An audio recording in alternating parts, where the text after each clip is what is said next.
At Deb's request, she asked me some various ways on tying a scarf. Now I think a scarf should be thought of as a ribbon. You can tie it in pretty much any way that you can imagine. Just experiment and play with it.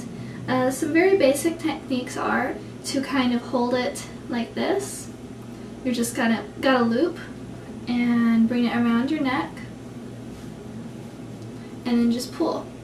That's a very basic way to tie a scarf. It's more for thicker scarves, I think, but you can use any scarf you want.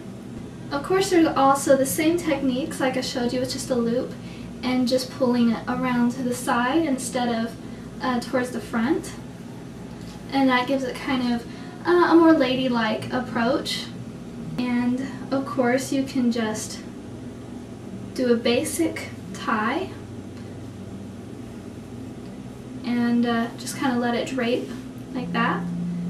And another way you can do it, and this is great for blouses, this is something I do on a regular basis, just tie it and then make a bow. Now with a bow, you kind of got to do the bunny ear technique, so bring up 2 loops and put it in there like that, and before you tighten it, kind of straighten out the material. That way it'll create a nice perfect bow. And then with a blouse, you can just pull your collar up over it like this, and then you've got a nice little bow to drape underneath your collar. And that kind of gives, especially just a plain white blouse like this, a lot of character. Another thing you can do is just, as you were doing before, tie a bow, and instead of letting it hang towards the front, let it hang towards the back. I think this would be better with something that doesn't have a high collar but has a very low back, and that way the bow would be kind of the and that way the bow would be a sort of a focal point. I don't know if you can see that. It's just a bow in the back. Relatively simple, but it would add a lot of character to, say, just a little black dress with a low back. Another way is to not tie it at all, but just bring it around your neck, cross it over, and then bring it back. This is something I see a lot, and just let it hang. And that's a really easy way to go about it, and again, great for fall scarves. And then there are other various things you can do with a scarf as well. It doesn't have to be around the neck. You can pull it around your head, and you can either just make it into a headband by looping it around your head and doubling it, and then tying it like that.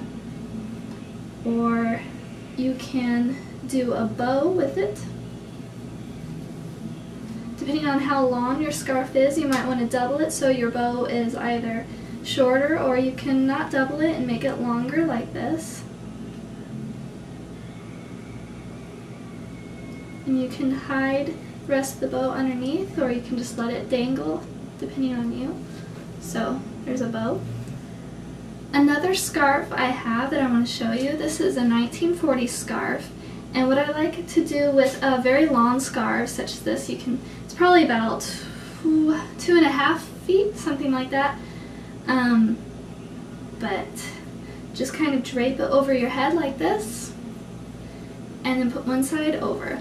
Especially with a great 40s dress, this is a really excellent look and very ladylike. So that's about it. And I'm sure there are lots of other ways to tie scarves too. It's one of those things where it's just up to your imagination and just playing in front of a mirror and just playing with your favorite scarf.